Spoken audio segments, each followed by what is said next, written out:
Marin, Tony, it's so great to see you today. How are you? Hi, Nice to good to see see you. you.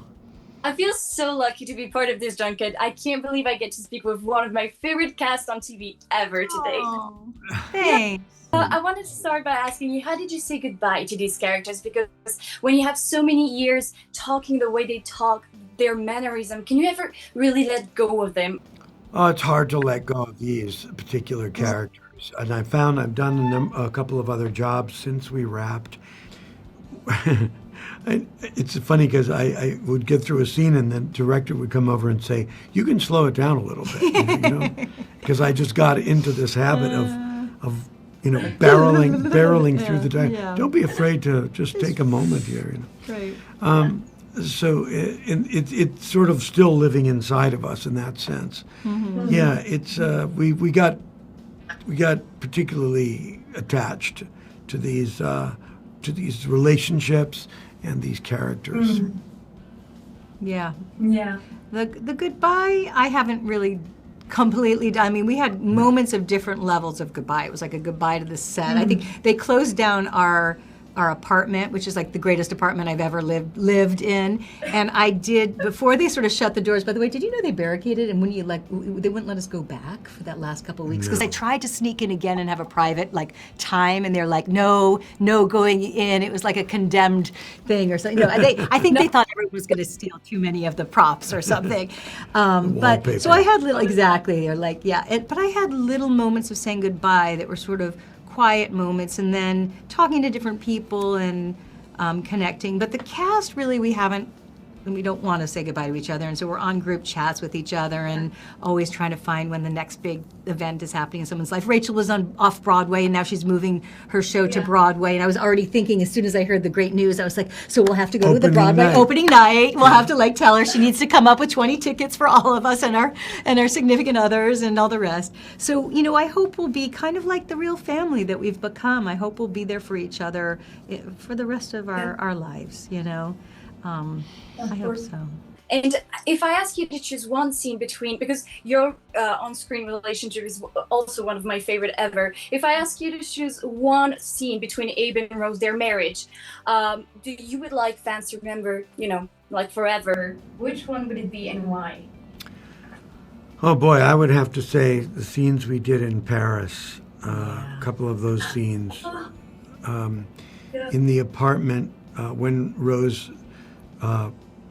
presents this idea of purchasing an apartment and having them both live there, and Abe having to bring her back to reality and saying that their lives are really back in New York. Those scenes were really they kind of redefined the marriage and the relationship and the complexity of who these people were, who they are, and who they were both wanting, to become. Right, and and we knew that the show was sort of featured and focused primarily on the catapulting of this young woman, our daughter, and what was happening. And so the idea that our storylines were, it was like that was the main thing we were doing there, right? Or at least so I was feeling for us. Actually, Rachel's was very big too. No. But for us, it was less in relation to her, although the upheaval in her life was a catalyst for your wanting to move. Of course. But then all of a sudden we're focused on Abe's and Rose's marriage, their relationship, and whether that was actually even going to be sustainable.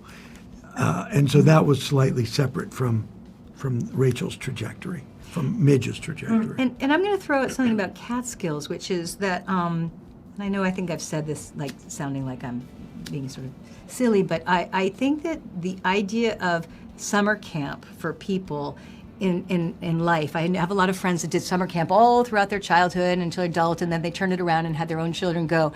And I had never really known that much about the Catskills, but the idea that people took a break every summer as families, connecting with other families, and having times outdoors with each other and sporting events, but also like music and song and laughter, and we all should do that. Like, what's wrong with, where are you from, actually? Because you sound, are you from the States? I'm actually from Paris. Well, Well, that's what I was going to say. Like, I think you have it right. Doesn't Europe, I don't know if you're there now, but like, don't the French go to the countryside or into the south and do something for like a month or something? Because why don't we all close shop all over the world and just like get out and nobody work for a month? Anyway, they knew what they were doing. So I loved that. I loved when we were shooting those scenes and Tony was in the romper and we were all like doing like song and dance with each other and throwing frisbees and dogs were out there and we were having tomato juice and it was just great. That was beautiful. There was one scene in particular in season 5 that I really enjoyed. After you went to the restaurant, you had a fight because Abe was sort of patronizing in a way to Rose, and you didn't even have to speak to know what was going on. That sequence was absolutely incredible, and I love how Abe just laid his head on the bed just because he didn't know what to do with himself. He felt terrible. I just felt scared for them at this moment. Did you ever feel scared for their marriage when you read the script at some point?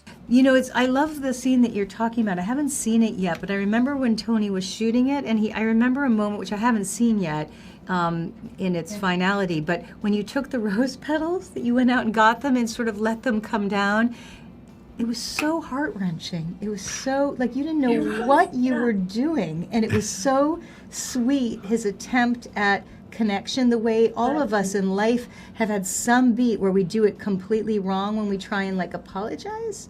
And I think it was so human and so beautifully directed and so exquisitely acted. Thank you. I forgot that we didn't speak. I forgot that we didn't speak in that. You're right. Yeah, you didn't speak, and it was acting. It was incredible, and I cried so much throughout this season. Thank you so much for joining me today. They're giving me a wrap. I have so many questions for you.